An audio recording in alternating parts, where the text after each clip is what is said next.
PIPK ini kalau tentang pemberlakuannya mungkin baru, tetapi proses pelaksanaannya sejak kantor itu ada, itu sebenarnya PIPK itu telah ada. Sayang dia belum dilembagakan dalam satu manajemen yang baik sehingga Mahkamah Agung baru menemukan model PIPK itu untuk diterapkan di tahun-tahun belakangan ini. Kami berharap proses yang sedang didorong oleh Mahkamah Agung ini itu menjadi sistem yang membuat kita bekerja bersama untuk mewujudkan Mahkamah Agung menjadi agung dan modern. Karena poin penting dari PIPK adalah bagaimana menghindarkan seluruh aparatur yang terkait dengan pengelolaan dua akun signifikan saat ini, yakni akun yang terkait dengan persediaan dan akun yang terkait dengan pemeliharaan gedung agar dapat dikelola secara baik sehingga terhindar dari proses gratifikasi, proses KKN, sehingga apapun yang diurus benar-benar profesional yang memberikan manfaat banyak untuk peningkatan kinerja organisasi dalam rangka untuk mendukung peningkatan kinerja Mahkamah Agung secara keseluruhan. Oleh karena itu kami tidak perlu memperpanjang kata, waktu selanjutnya kami serahkan kepada dua pemateri kita, silakan antara Pak Sam atau Pak Nu yang lebih dahulu memulainya, tetapi kami hanya mau menyampaikan bahwa karena ini baru Bapak, kalau misalnya di tengah-tengah materi itu ternyata ada pertanyaan dari Bapak Ibu peserta, maka mungkin akan kami sampaikan dan kami berikan waktu agar proses yang terkait dengan pengumpulan PIPK di batas 30 November itu dapat kami benar-benar laksanakan sebagaimana yang dimandatkan oleh Mahkamah Agung. Kepada Pesam dan Pak Nu, kami silakan. Siap Bapak. Terima kasih Pak Usman atas paparan awalnya. Kebetulan saya sudah sepakat dengan Mas Sem ini, Mas Sem yang duluan untuk menyampaikan terkait dengan PPK ini. Yang tadi sudah didului oleh KPPN ya Pak Usman ya. Siap. Terakhir kemarin kita ketemu di Biro Perencanaan ya Pak Usman ya. Siap. Siap, terima kasih. Monggo Mas Sem. Siap. Bismillahirrahmanirrahim. Assalamualaikum warahmatullahi wabarakatuh. Selamat pagi, salam sejahtera untuk kita semua. Sebelumnya saya sampaikan terima kasih kepada Pak Usman sebagai moderator dan Mas Nugroho yang telah memberikan kesempatan terlebih dahulu. Baik Bapak Ibu,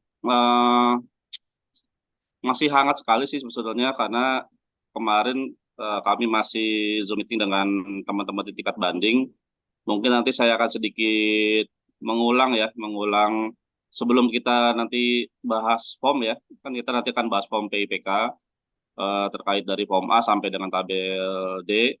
Tapi saya ingin mengulas kembali sedikit karena yang kita akan kerjakan sehari-hari sebetulnya bukan formnya ya gitu ya, bukan form PIPK-nya gitu, tapi terkait memang pengendalian keseharian terhadap transaksi persediaan itu sendiri.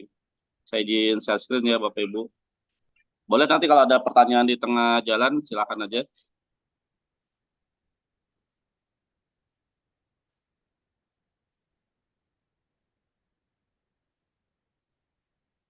Nah, baik.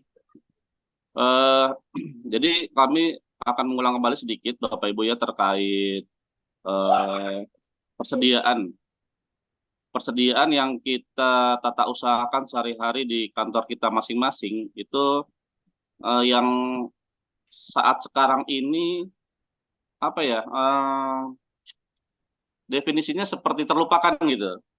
Jadi seakan-akan teman-teman belanja, catat persediaan, laporkan gitu ya. Tapi saya ingin mengulang kembali definisi dari persediaan itu sendiri apa gitu ya. Jadi yang dapat saya sampaikan adalah untuk persediaan itu adalah kegiatan melakukan pembelian atau pengadaan terhadap barang yang kemudian dilakukan stok gitu ya. Saya lupa nih menggarisbawahi kata-kata stok di sini. Jadi kuncinya stok Bapak Ibu pada satu penyimpanan dan akan dikeluarkan secara berkala tergantung pada kebutuhan dan permintaan. Jadi persediaan itu adalah kita merencanakan pembelian suatu barang atau kalau di Mahkamah Agung mungkin ATK ya, itu dalam jumlah yang cukup banyak atau lebih dari satu untuk dilakukan stok atau penyimpanan ya. Artinya yang akan kita gunakan sesuai dengan kebutuhan atau permintaan gitu. Jadi bukan beli kemudian catat kemudian dihapuskan atau dikeluarkan begitu saja.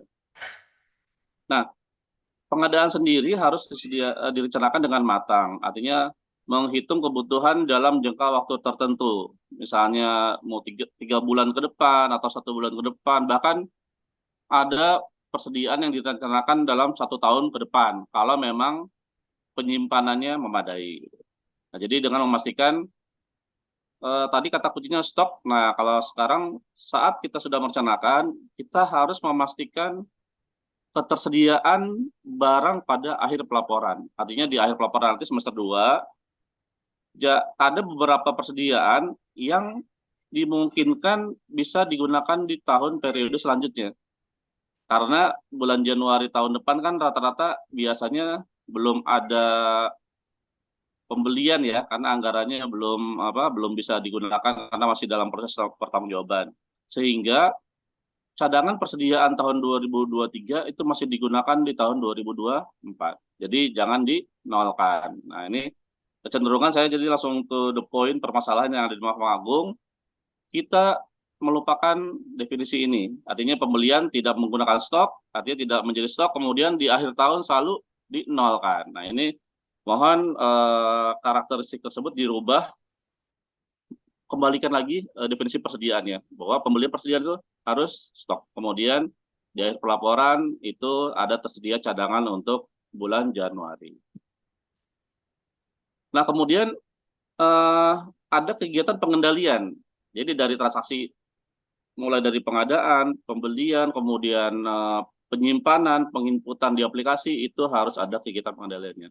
Nah, pengendalian sendiri sebenarnya apa gitu ya? Jadi pengendalian itu dapat didefinisikan sebagai serangkaian kebijakan pengendalian untuk menentukan tingkat persediaan yang harus dijaga. Kapan pembelian untuk menambah persediaan harus dilakukan, berapa besar atau berapa banyak yang harus dibeli. Nah, sistem ini menentukan dan menjamin tersedianya persediaan yang tepat dan rentang waktu yang tepat. Jadi kalau Bapak Ibu di satuan kerja menghitung ya, misalnya kebutuhan kertas A4 ya untuk print atau fotokopi misalnya, itu bisa menghitung dengan tepat, maka saya yakin perencanaan persediaannya akan lebih matang. Artinya mungkin 3 bulan pertama kita beli 70 rim misalnya kan, terus 3 bulan kedua kita butuh, ternyata kurang nih di tengah jalan. Nah, ini berarti kita evaluasi lagi, tepatnya harus beli berapa. Jadi kalau kebutuhan dihitung ya, tahun lalu dihitung, ternyata 1 tahun kita ada 500 rim misalnya, maka persediaan tahun depan kita rencanakan beli di 600 rim. Artinya harus dilebihkan supaya ada cadangan pada saat di akhir tahun. Jadi persediaan itu tidak selalu habis ya, misalnya beli 10 rim deh minggu ini, habis digunakan. Nanti minggu depan beli lagi 10 rim lagi gitu.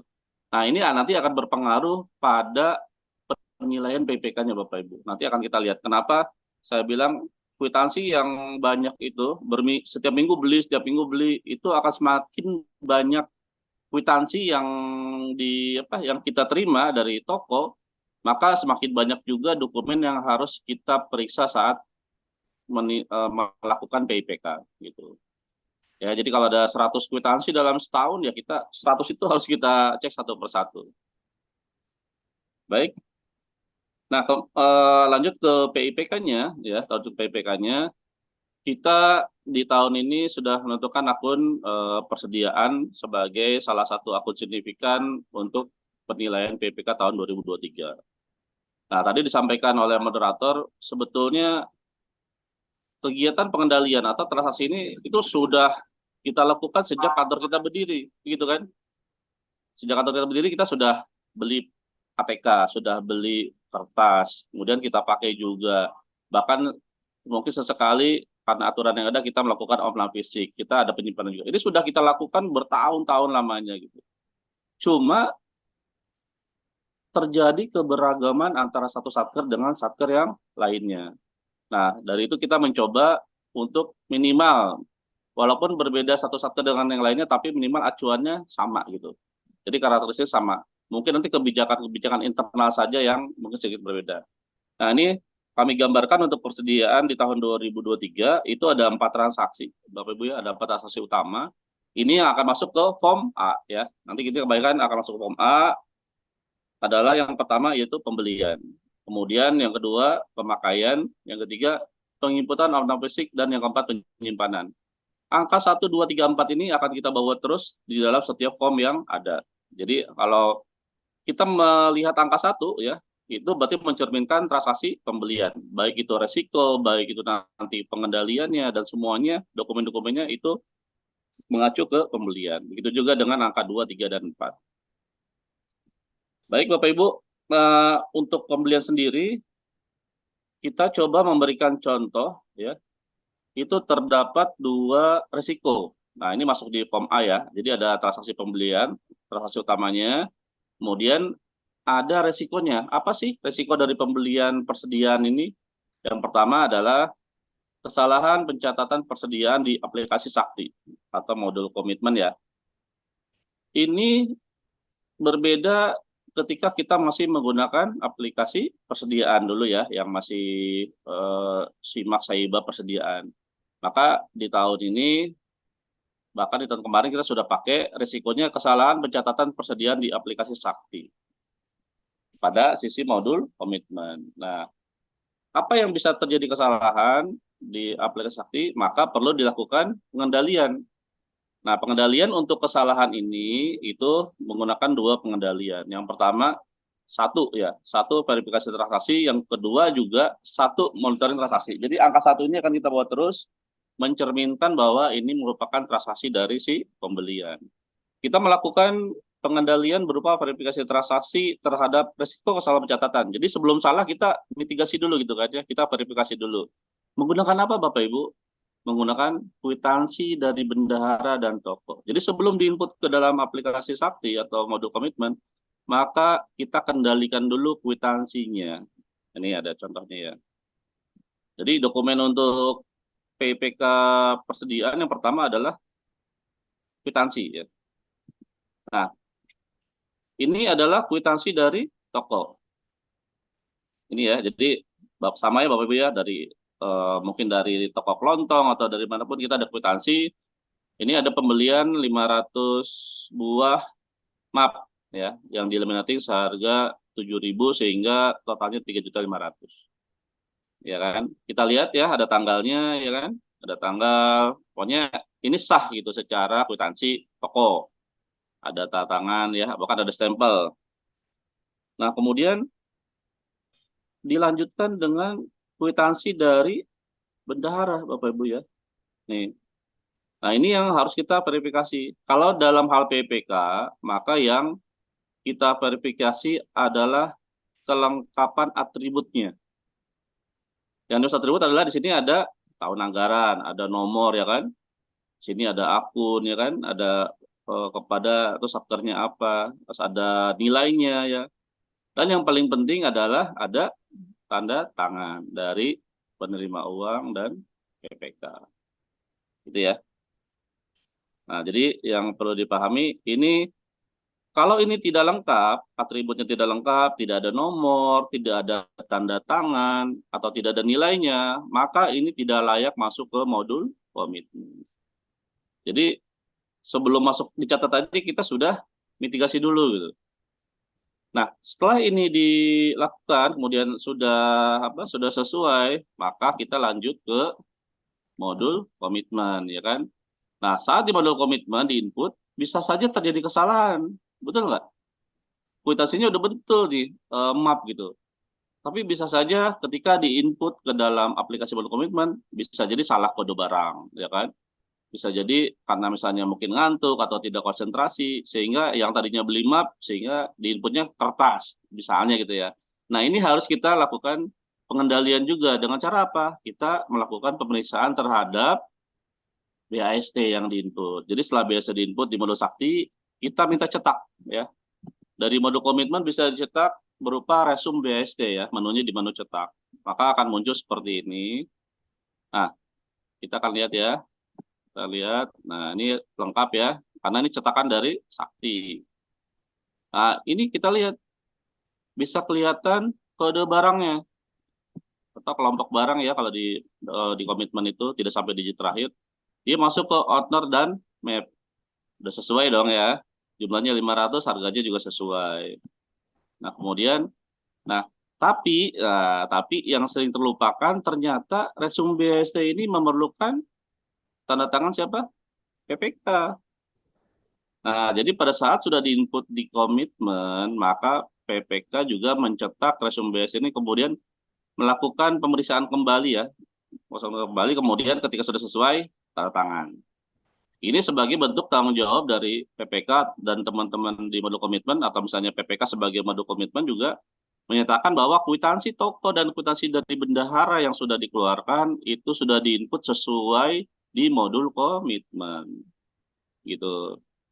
Nah, ini ada kelemahan. Jadi kalau kita di PPK, resume base ini ada kelemahan karena dia tidak ditandatangani gitu. Ya, walaupun sudah benar diinput, tapi dari sisi pengendalian ada kelemahan. Kalau tidak ditandatangani, berarti dikhawatirkan PPK tidak mengecek kembali apa yang sudah diinput. Jadi kalau di PPK balik lagi, kita hanya melengkapi atribut Bapak Ibu ya, atribut-atribut dari dokumen yang sudah ada itu lengkap atau tidak, sah atau tidak. Nah, kalau ini sudah diinput nih di modul komitmen, tapi kita tidak tahu apakah PPK ngecek ulang atau enggak. Jadi kalau ada kesalahan, nah, oh ada salah nih, ternyata salah. Nah, itu bisa dilakukan perbaikan kan gitu ya, sebelum didetailkan oleh modul persediaan atau sebelum diusulkan untuk pembayaran selanjutnya ya kan ke SPBY, SPM, SP2D. Jadi dari satu sisi dokumen saja kita akan melihat. Jadi PPK seperti itu ya Bapak Ibu ya, udah ke gambar ya. Artinya kita akan melihat dokumen, kemudian kita akan melihat kelengkapan dokumennya, kemudian kalau di sini kita lihat kode barang. Jadi kesalahan pencatatan di modul komitmen. Nah, kita khawatir kode barangnya salah gitu, maka dari sini kelihatan dari resume BSD. Kalau salah maka bisa dilakukan perbaikan atau reklas kan di modul komitmen sebelum dilakukan pendetailan. Ketahuan dulu gitu. Jangan sudah didetailkan baru kelihatan, oh kode barangnya salah nih, masuk ke pita cukai misalnya, itu yang fatal. Baik Bapak Ibu, kita lanjut ya. Data pembelian juga setelah dilakukan penginputan pada modul komitmen, maka terdapat resiko juga transaksi persediaan belum didetailkan. Nah, jadi biasanya sudah kualitas bendahara sudah bagus, kualitas toko juga ada lengkap, sudah diinput juga, sudah ditandatangani, tapi ada risiko juga, ternyata bisa saja transaksi tersebut belum didetailkan di modul persediaan. Maka dilakukan pengendalian ya, Bapak Ibu punya Mansakti. Mansakti juga salah satu pengendalian karena dia monitoring, ya kan? Monitoring sakti gitu. Jadi kita melakukan monitoring, melihat apakah ada persediaan belum didetailkan. Nah, kelihatan gitu. Kalau dari kita, Mansakti kelihatan, oh ada persediaan belum didetailkan, berarti harus segera dilakukan pendetailan tanpa menunggu SP2D ya Bapak Ibu ya. Jadi kalau ada BAST persediaan di modul komitmen bulan November, bulan ini, maka pendetailan juga dilakukan bulan November. Tidak menunggu bulan Desember. Kalau misalnya SP2D-nya baru terbit di bulan Desember. Itu tidak menunggu. Karena kalau Bapak Ibu menunggu, itu nggak ada kaitannya juga dari sisi pencatatan.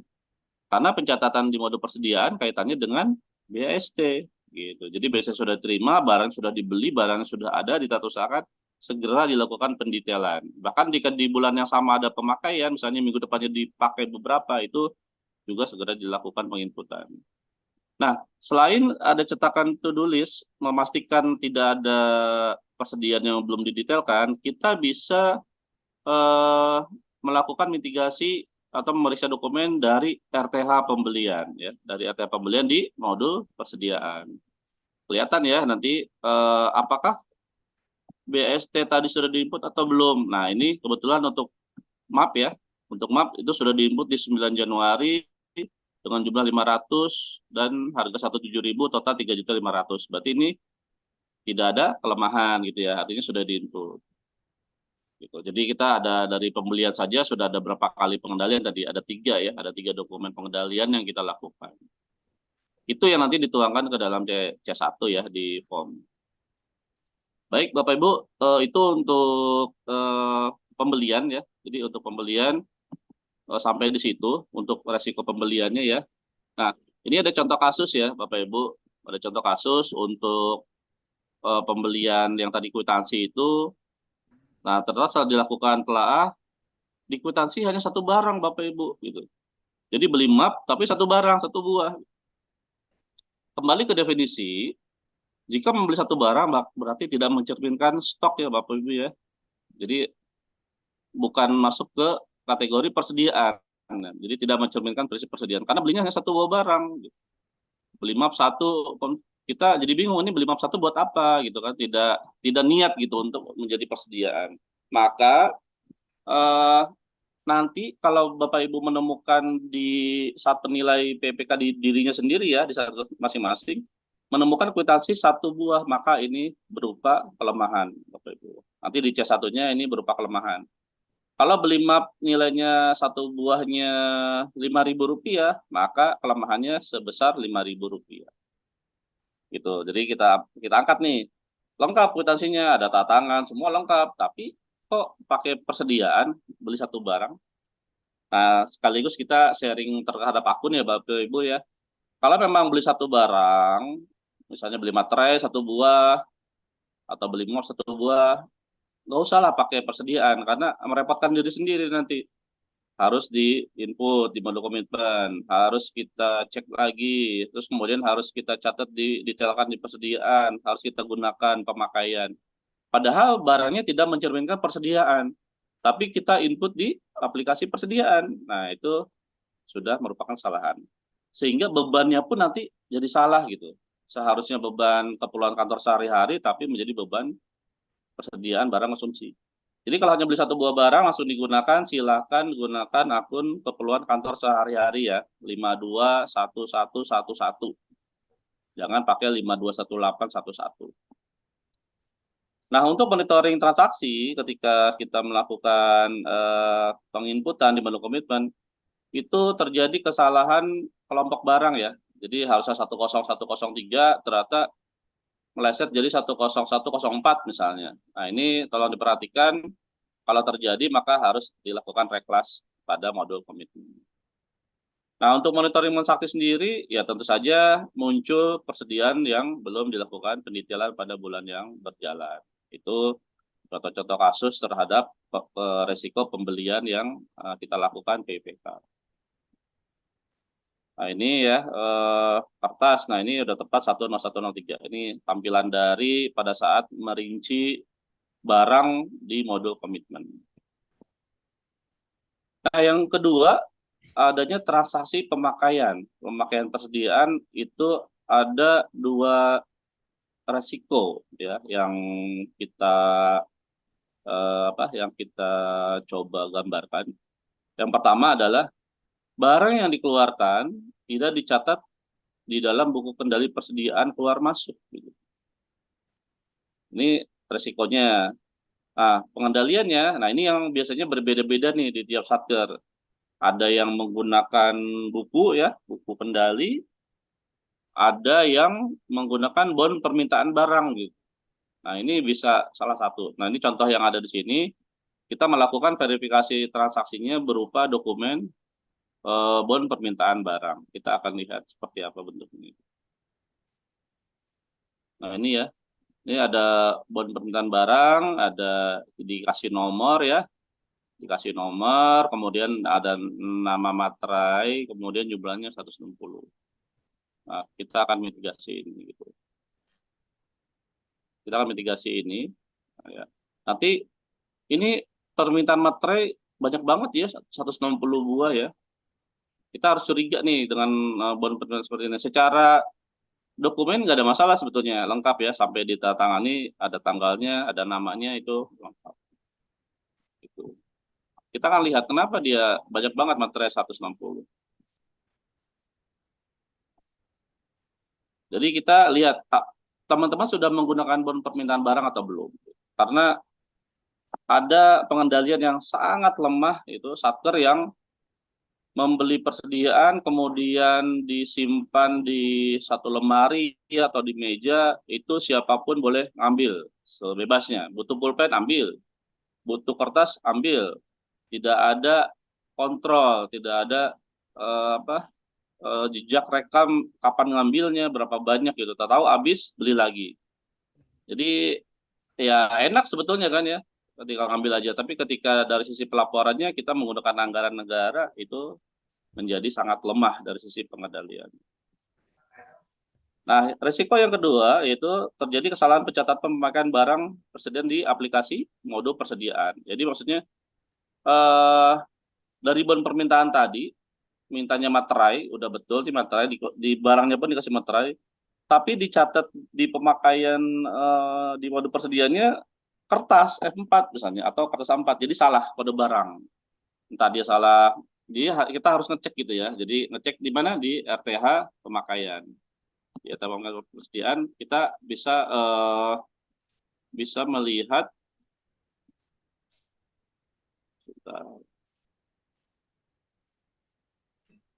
sini ya.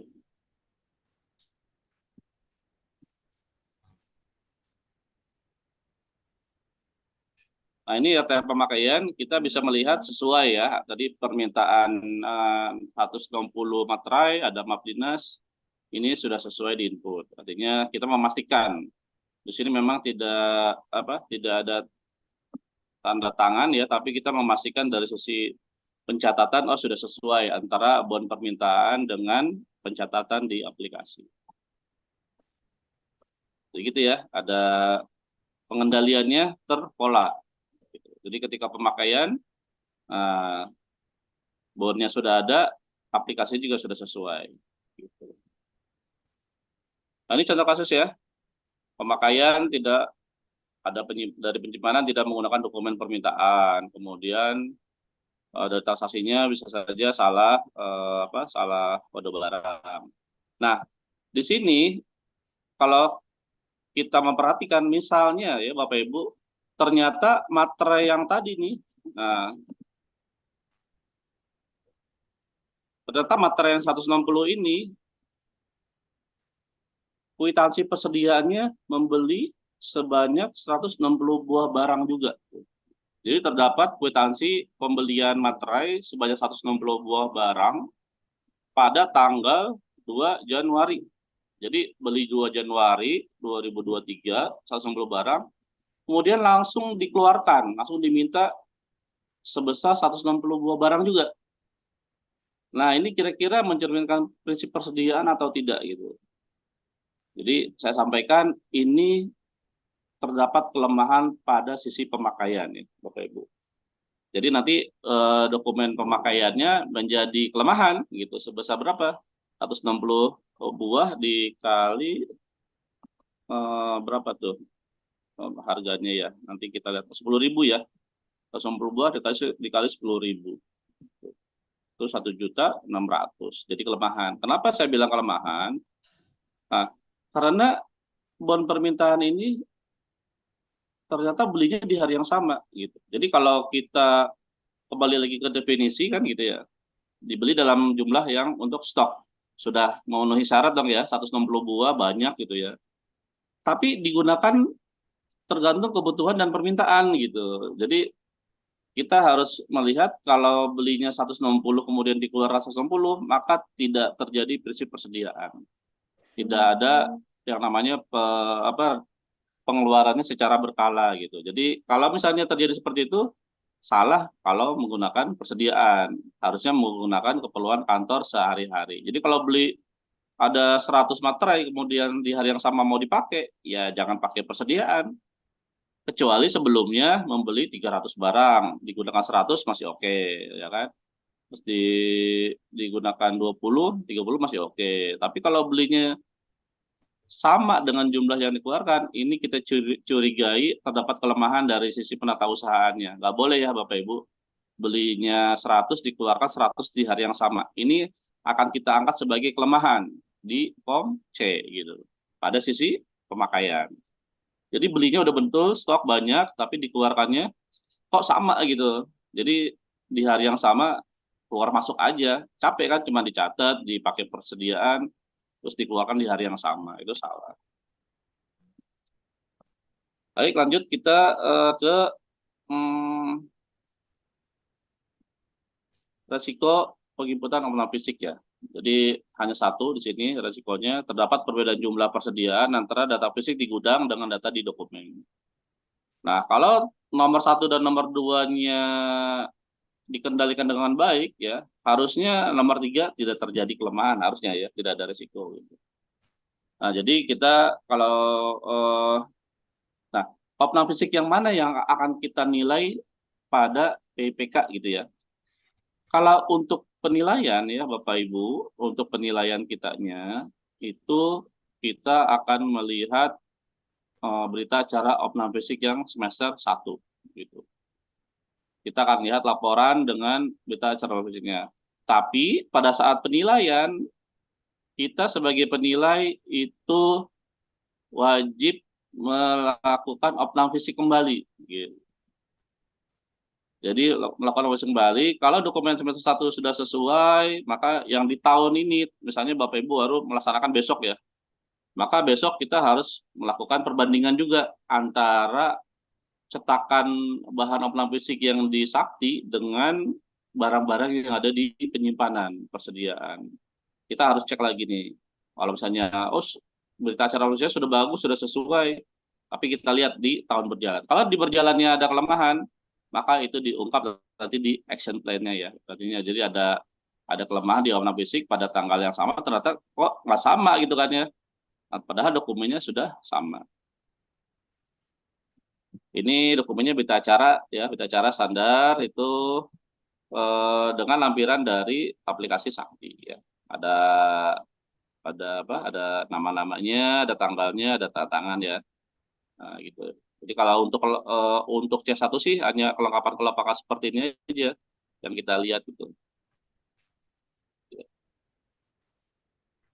Sudah lengkap ya, sudah bagus.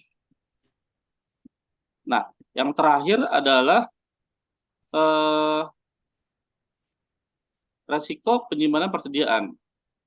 Nah, resikonya adalah penyimpanan barang persediaan tidak memadai. Nah, bagaimana kita mengetahui memadai atau tidak, itu kita harus observasi ya, Bapak Ibu, karena tidak ada dokumen nih. Jadi penerap harus membuat. Nah, ini kebetulan karena saat itu Satker belum membuat, maka yang membuat adalah tim penilai. Tapi idealnya yang membuat hasil observasi ini adalah tim penerap ya. Penerap ya, bahwa di pengadilan agama kita atau di pengadilan negeri misalnya, itu sudah memiliki ruangan khusus untuk penyimpanan, terus sudah memiliki pintu dan dikunci sebagai pengamanan, ya kan?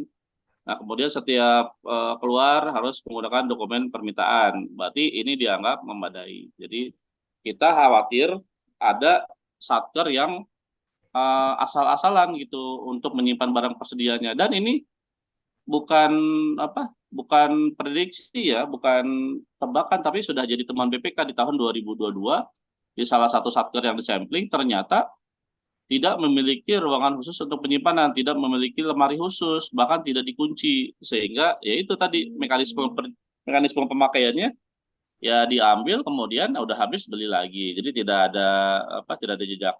Adapun penginputan pemakaiannya jadi tidak jelas gitu di aplikasinya. Berdasarkan dokumen apa dia mengeluarkan? Dia hanya lihat fisiknya. Oh ini habis, berarti dihabiskan. Jadi ya nggak berjalan lah penata usahanya baik dari sisi pembeliannya sampai penyimpanannya itu tidak berjalan dengan baik. Jadi kalau untuk penyimpanan itu seperti itu, tim penerap membuat observasi ya atau mungkin berita acara juga bahwa penyimpanan kita sudah memadai. Nah, Bapak Ibu dari sini secara teoritis sebetulnya saya sudah selesai menjelaskan ya, artinya dari dari sisi resiko ya. Nah, kemudian kita akan masuk ke dalam penghitungan materialitas ya, Bapak Ibu. Nah, kalau tadi kita sampaikan ada kelemahan-kelemahan yang terjadi, misalnya tadi kwitansinya nggak ada tanda tangan, atau misalnya salah dalam hal jumlah dan lain sebagainya, itu kita tuangkan di C1, kemudian diteruskan ke D. Nah, bagaimana cara menghitungnya? Ya, jadi dalam PIPK itu ada 3 tingkatan ya Bapak Ibu. Ada kelemahan tidak signifikan, ada kelemahan signifikan, dan kelemahan yang mengandung kelemahan material. Dari ketiga jenis kelemahan ini akan menentukan penilaian PPK nanti efektif atau tidak. Jadi kalau misalnya ada kelemahan tidak signifikan, itu efektif dan memadai ya. Misalnya kalau ada kelemahan signifikan, maka efektif dengan pengecualian. Kalau ada mengandung kelemahan material, ya ini kayak semacam disclaimer gitu ya. Jadi ibaratnya nilainya fatal. Nah, untuk menghitungnya, Bapak Ibu ya, di PMK sudah ada cara penghitungannya, yaitu kelemahan tidak signifikan itu di bawah 0,1%. Cara menghitungnya apa? Salah saji atau kelemahannya, kalau untuk persediaan itu dibagi dengan total aset. Ya. Dibagi dengan total aset, yaitu total aset yang ada di neraca FES. Ya, di GLP ada neraca FES, isinya ada aset lancar dan aset tetap. Yang dimaksud total aset di sini adalah total aset di jumlah bawahnya ya. Jadi ada kolom total aset dikalikan dengan 100 ya, maka akan menjadi persen itu. Jadi salah sajinya kita ada contoh 9 juta, total asetnya 10 miliar.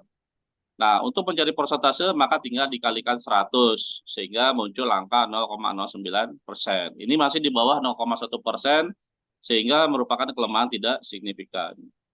Adapun kelemahan yang signifikan contohnya adalah salah sajinya 10 juta, kemudian total asetnya 10 miliar, nanti tinggal dikali 100 maka akan ketemu angka 0,1%. Nah, sesuai dengan PMK 17 2019, 0,1 sampai dengan 0,5% itu masuk sebagai kelemahan signifikan. Nah, adapun yang mengandung kelemahan material itu di atas 0,5%. Ya, jadi ada contoh 60 juta dibagi 10 miliar dikali 100 itu ketemu angka 0,6% sehingga mengandung kelemahan material. Nah, ini baru dari sisi salah saji di CES ya. Kalau misalnya ada banyak 0,1%-nya banyak, bisa jadi totalnya akan menjadi kelemahan material. Begitu juga kalau kelemahan tidak signifikannya banyak, ketika ditotal bisa jadi kelemahan signifikan.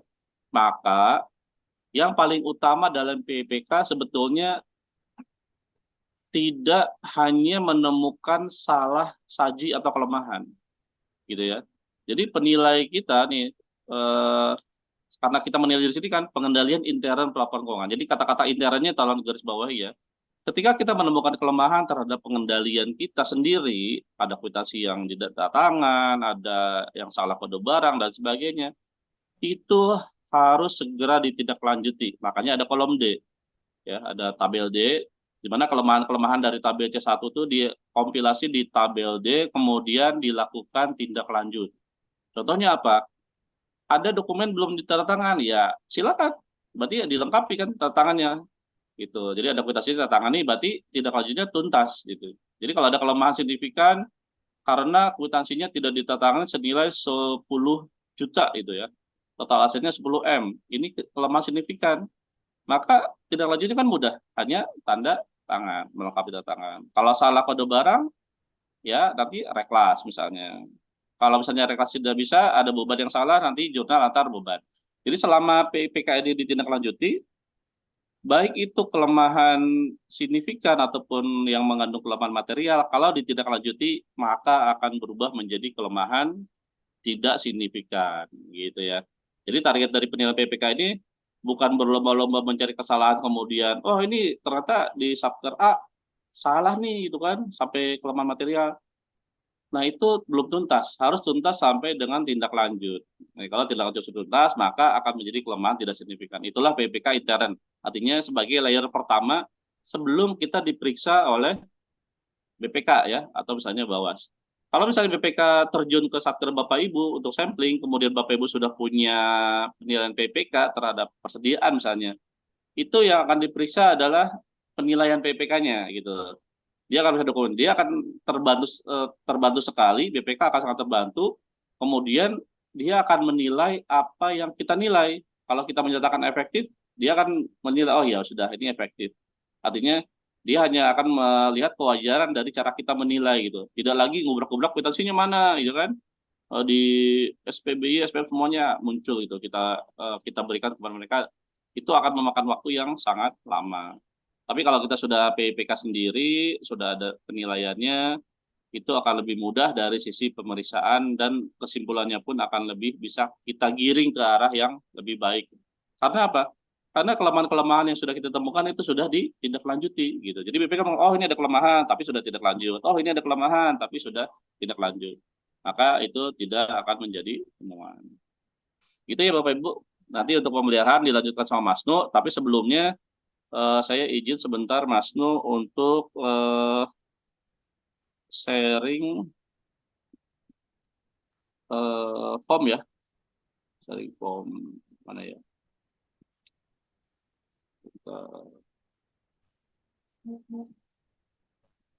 Nah ini ya, ini ada form A untuk persediaan ya, yang tadi kita bahas di materi ada di sini semua ya. Jadi ada pembelian itu resikonya kesalahan, nama pengendalian presentasi, dokumennya berupa kwitansi ya. Terus sampai ke bawah semua itu sama. Itu sama dengan yang materi yang tadi saya sampaikan. Nah, bedanya adalah ketika kita memasuki ini tabel A1 nggak perlu ya. Tabel B1 silakan diisi sesuai dengan wawancara pimpinan setempat ya. Artinya ini sih skornya idealnya satu semua karena ini pertanyaannya yang general, sangat general sekali menunjukkan dari kredibilitas pimpinan di Satker. Nah, kita akan menginjak ke eh, tabel C1 ya. Jadi apa yang kita periksa dokumen itu tolong dituangkan ke tabel C1. Nah, ini. Jadi ini satu ya, satu itu mencerminkan pembelian. Ya, pengendaliannya verifikasi transaksi. Dokumennya berupa kwitansi. Nah, seluruh kwitansi yang ada kita beli. Nah, tadi saya kembali ke awal. Kalau semakin banyak kita membeli barang dengan kwitansi yang tiap minggu mungkin ada beberapa buah, maka semakin banyak yang harus kita periksa atributnya. Nah, tapi kalau kita rencanakan dengan baik, oh kita belajar 3 bulan sekali aja deh, maka kwitansi juga kan nggak terlalu banyak gitu. Jadi kalau di bawah 100, misalnya ada 99 kwitansi, maka 99-nya harus masuk ke sini, ke C1. Jadi kita akan lihat kwitansi nomor sekian, oh lengkap atributnya ya kan. Sampai kita menemukan, oh ada kwitansi, ya terdapat kelemahan tidak signifikan, nilainya 16.000. Jadi kesalahan menggunakan akun. Ini yang beli satu buah ya, Bapak Ibu. Kita menemukan ada satker kwitansinya hanya satu buah, maka kita akan angkat kelemahan di pembelian, di verifikasi transaksi kwitansi kita angkat di kelemahan. Nah, gitu. Nah, karena kalau ini dibiarkan maka akan sampai bebannya itu menjadi salah sehingga harus dilakukan jurnal. Nah, jadi nanti setelah satu verifikasi transaksi, nanti ada lagi monitoring terhadap C1-nya itu. Nah, ini karena banyak ya. Itu nanti nomor 2 itu kan apa resume BST ya. Nah, ini banyak ya Bapak Ibu. Maka semakin banyak akan banyak juga. Nah, ini masih di satu monitoring transaksi, kita lihatnya BST ya.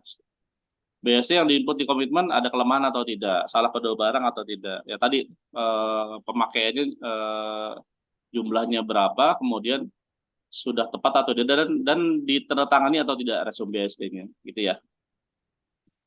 Tuh, jadi kita lihat. Nah, jadi itu ya Bapak Ibu. Nah, kalau ada kelemahan di sini, nanti itu akan masuk ke tabel D untuk ditindaklanjuti gitu. Nah, ini C1 itu menyajikan semua dokumen yang akan kita periksa ya. Nah, yang kita periksa sampai kita menemukan kelemahan. Nah, kelemahan-kelemahan yang ada di sini, yang ada di form C1 itu nanti dituangkan ke dalam form D gitu. Oh, ini banyak banget nih.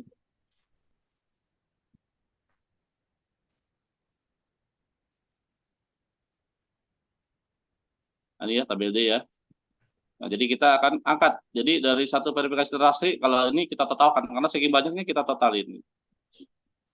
Kita totalkan sehingga nanti muncul eh, total salah sajinya, gitu. Ada total salah saji 0,007%. Nah, ini kesimpulannya pasti efektif ya. Jadi ada total itu kesalahan 4.125.365 dari total aset 56 miliar ya. Dari aset 56 miliar dia masih di bawah 0,1%. Jadi efektif. Kalau persediaan rata-rata sepertinya efektif ya, Bapak Ibu, tidak signifikan. Karena pembandingnya itu total aset. Tapi kalau pemeliharaan hati-hati, karena pembandingnya nanti Mas Nu akan menjelaskan itu pembandingnya realisasi 51, 52, dan 53. Itu rata-rata banyak yang mengandung kelemahan material.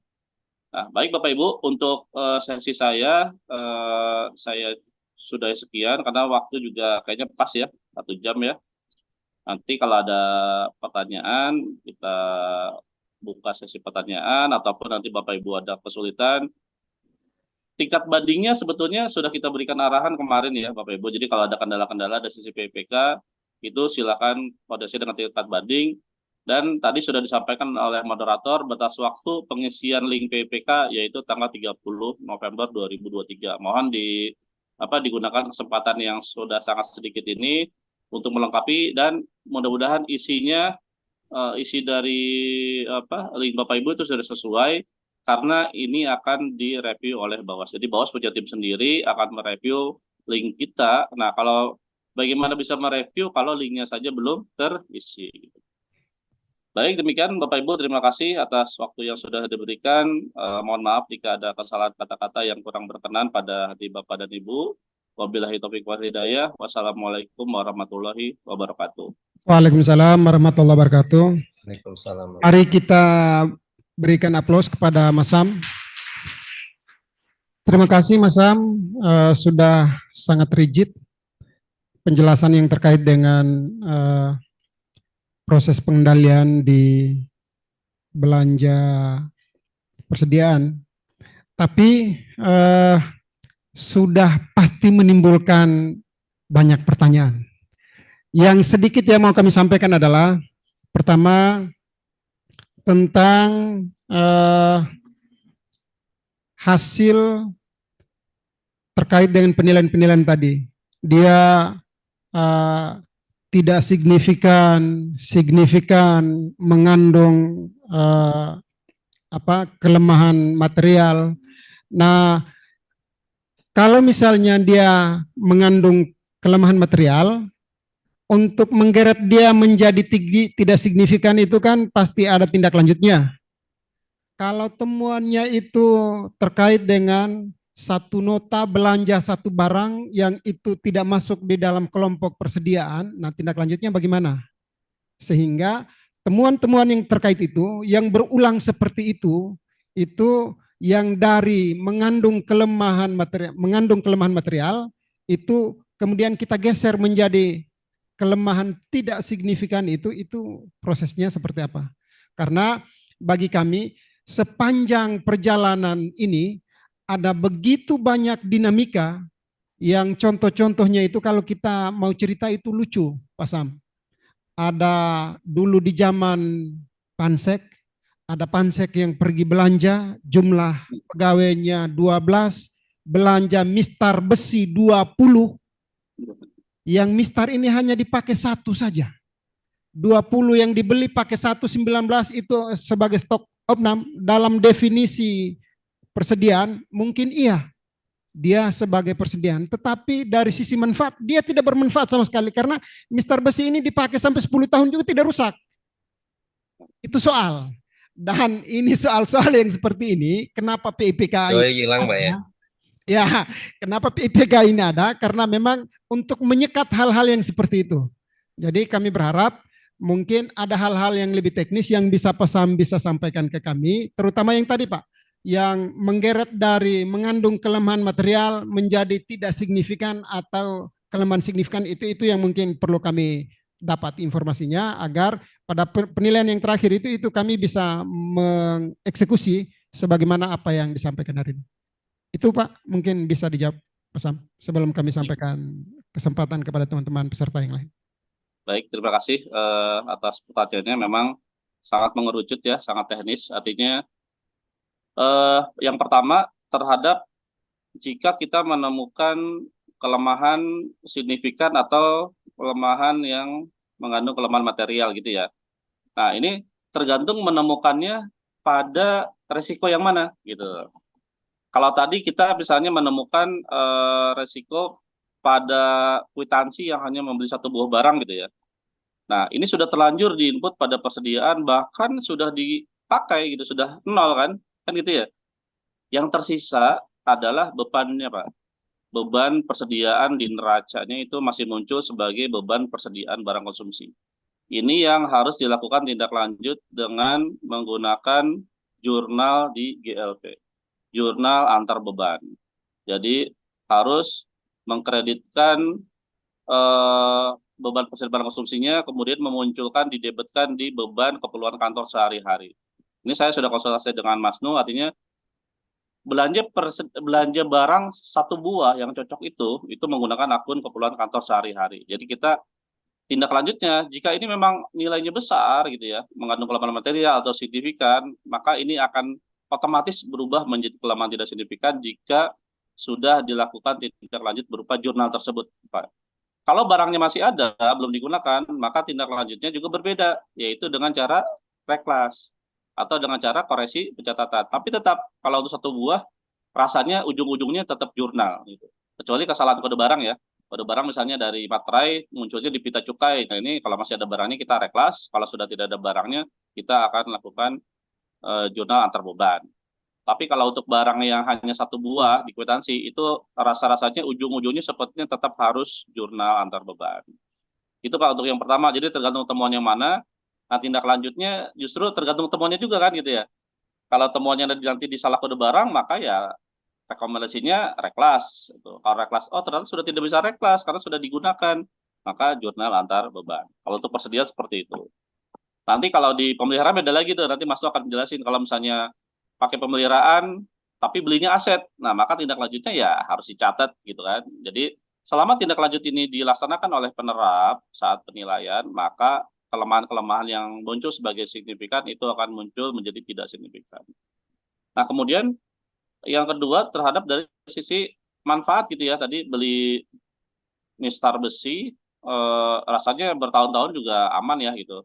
Tapi tadi Mas sempat nyetir bagaimana kalau hilang gitu kan? Kan itu barangnya kecil gitu. Nah, kalau dari sisi itu dipertimbangkan ini masih bisa kayaknya bakal hilang gitu kan, bisa terselip. Maka bisa tetap sebagai persediaan tapi dipertimbangkan jumlahnya. Mungkin tidak beli 20, beli aja 5 gitu. Karena sebagai cadangan kalau jaga-jaga kalau hilang. Tapi kalau misalnya enggak, kayaknya kita nggak bakal hilang lah gitu kan. Maka silakan jangan gunakan persediaan, tapi beli satu buah menggunakan keperluan kantor sehari-hari. Jadi barangnya sama ya Bapak Ibu, termasuk kertas A4 ya. Tapi yang paling cenderung kalau saya cermati itu materai. Jadi Bapak Ibu beli materai 10, langsung dipakai 10. Tapi pakai persediaan. Nggak nyambung gitu. Jadi kalau mau pakai persediaan, maka beli materainya 30. Catat dulu di persediaan. Terus kemudian dikeluarkan 10, dikeluarkan 10. Terus 10 lagi gitu. Tapi kalau belinya langsung digunakan, maka silakan pakai akun keperluan kantor sehari-hari. Jadi barangnya sama, tapi bisa menggunakan akun yang berbeda. Kalau ATK ya, itu tercantum di Juknis ya Bapak Ibu, di 52111 nanti terlihat. Artinya barang-barang ATK yang dibeli tidak di stok itu silakan pakai 52111 di Juknis RKK 2024. Nah, jadi seperti itu Pak Usman untuk untuk memindahkan atau merubah dari kelemahan signifikan atau material menjadi kelemahan tidak signifikan, itu caranya seperti itu. Tindak lanjut sesuai dengan rekomendasi. Rekomendasi dari siapa? Dari penilai itu sendiri. Jadi kalau penilainya merekomendasikan ini tangan ya, kwitansi selesai. Ada yang, oh ini harus sampai dengan di jurnal. Maka ketika jurnal selesai, itu berubah jadi kelemahan tidak signifikan. Gitu. Gimana Pak Usman, kira-kira cukup jelas atau tidak? Cukup jelas Bapak.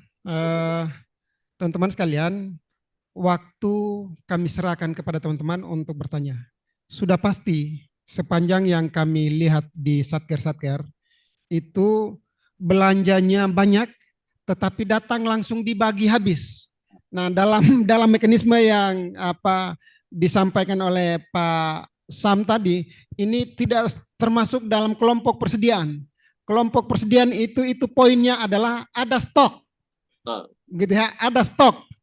Kalau beli datang 100 tetapi 100 itu langsung dibagikan semua, nah itu dia tidak masuk dalam kelompok persediaan. Gitu ya. Jadi mungkin waktu selanjutnya kami serahkan kepada teman-teman untuk bertanya. Masih ada pertanyaan, saya yakin itu banyak pertanyaan yang akan disampaikan, silakan.